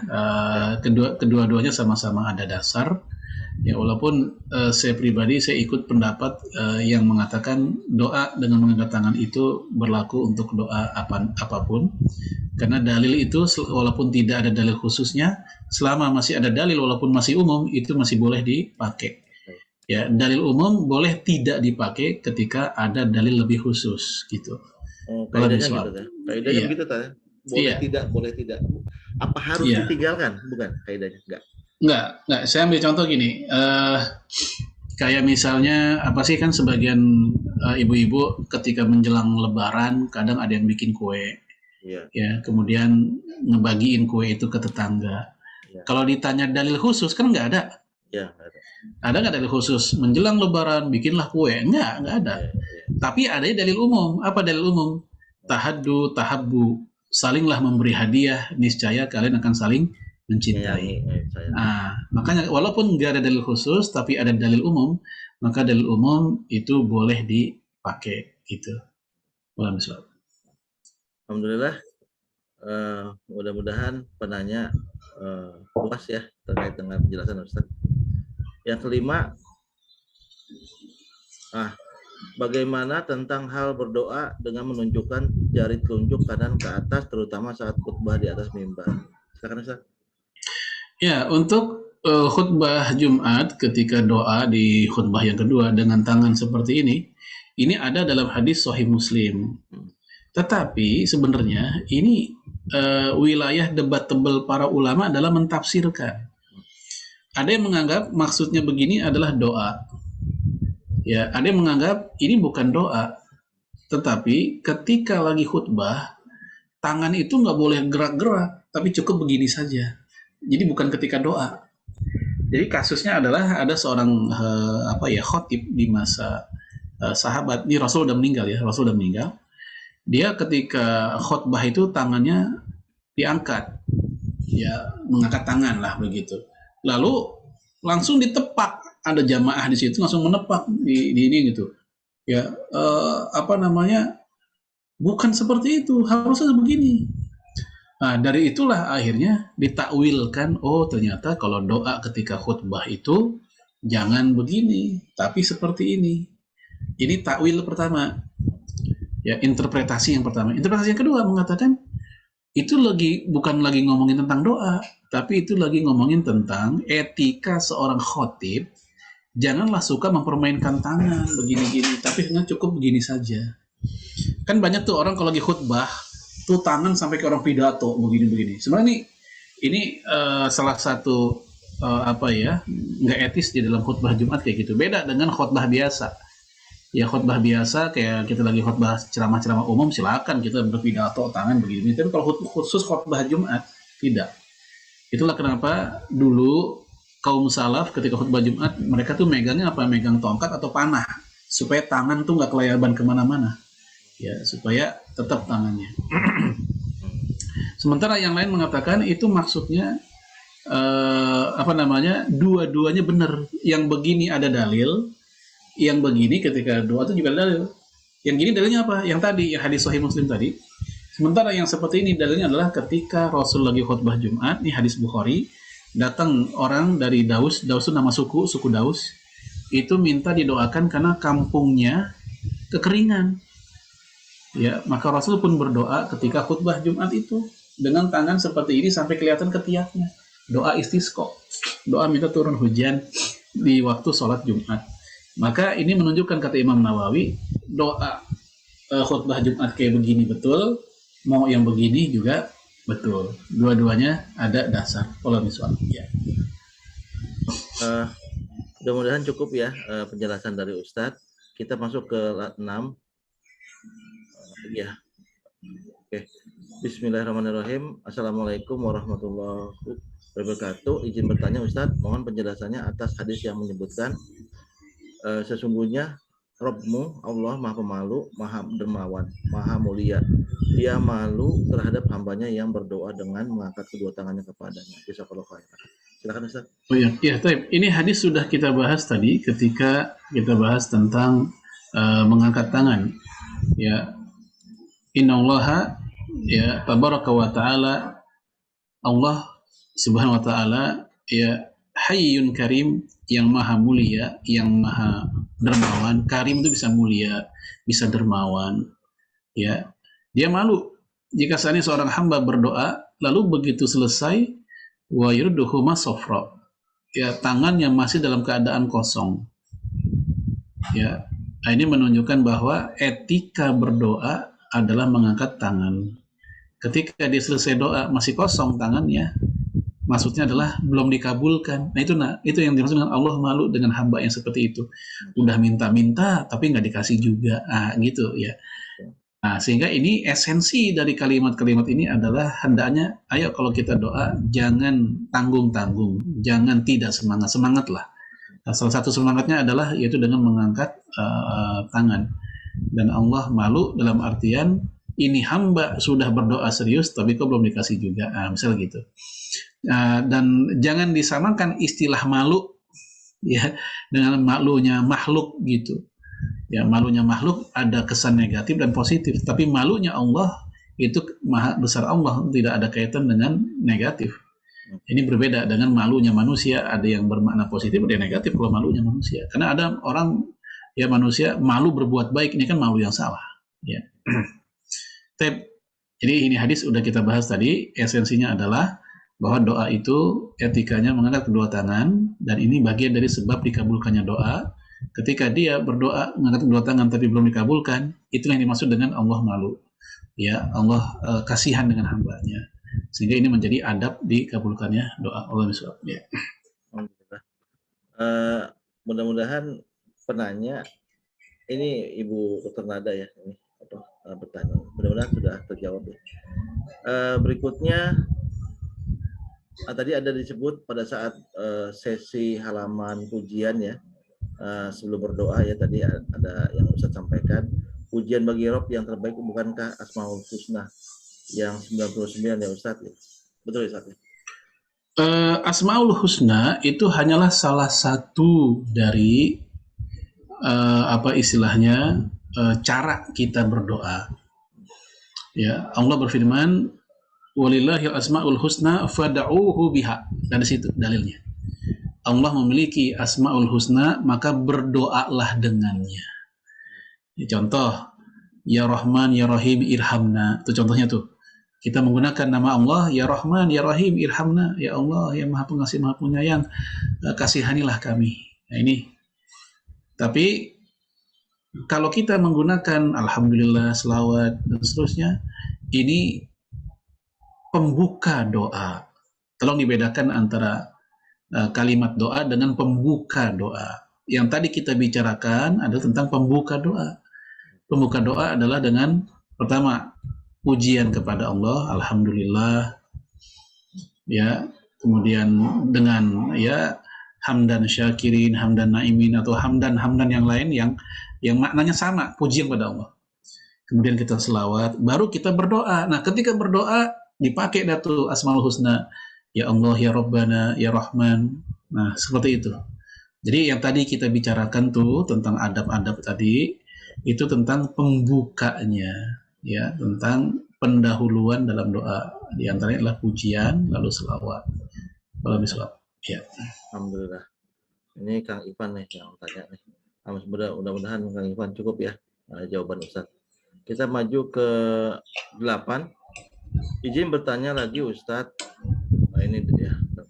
Dalam Islam bolehkah kita mendoakan hal-hal yang buruk terhadap orang yang berbuat zalim kepada kita atau berbuat jahat terhadap agama Islam? Pada dasarnya kita tidak boleh mendoakan atau berkata-kata yang buruk pada dasarnya ya. Ya, sibabul muslim fusukun wa qitaluhu kufrun. Mencela, memaki-maki ya orang lain adalah kefasikan, nggak boleh. Tapi ada keadaan di mana Allah mengizinkan ketika ada orang jadi korban kezaliman. Itu diizinkan dalam Al-Qur'an. La yuhibbullahu al-jahra bisu minal qaul illa man zulim.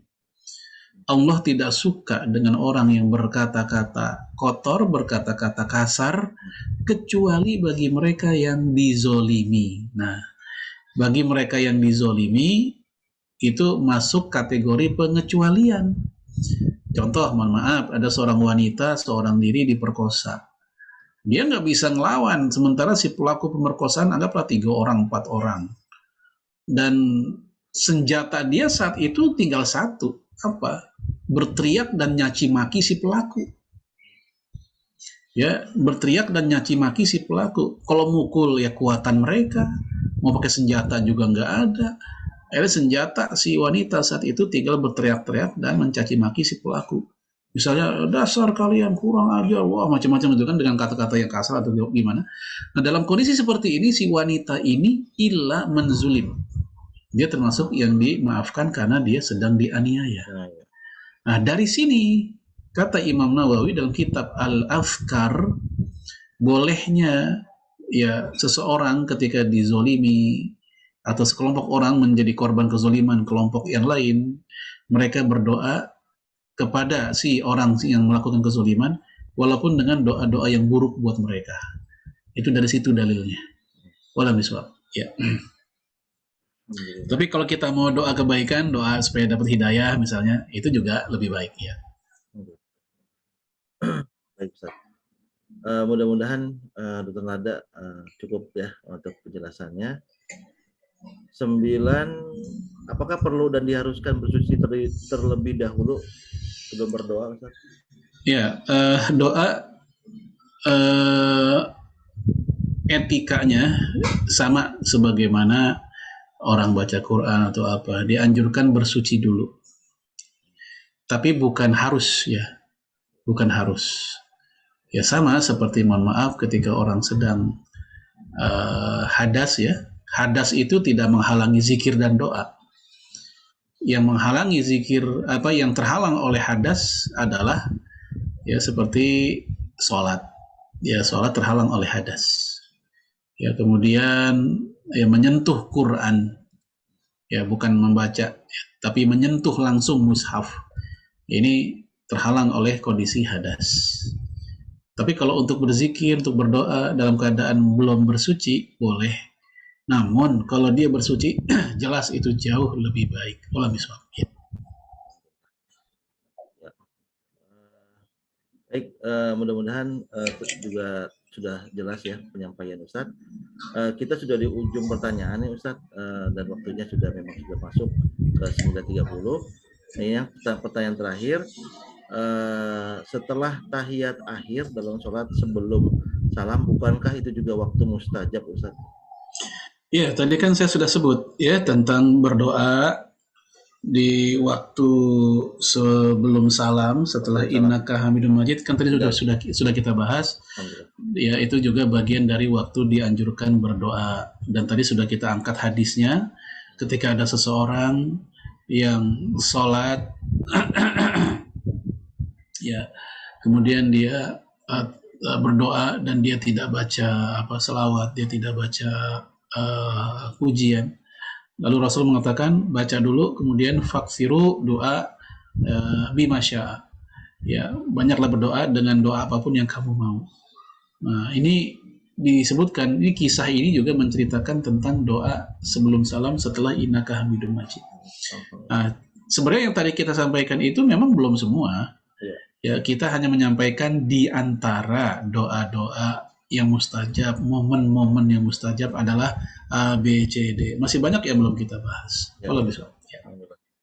Baik, untuk pembacaan pertanyaan sudah selesai. Mungkin tadi ada Japri, Mas Rafki ingin bertanya barangkali tadi. Mas Rafki.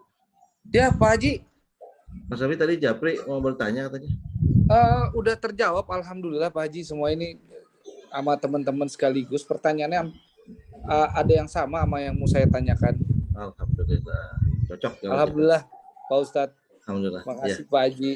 Masih sama-sama, Masya Allah. Masya Allah. Ya, Baik, kita satu kali buka untuk sesi tanya jawab langsung, silakan dari Ikhwan atau Ahwat, silakan.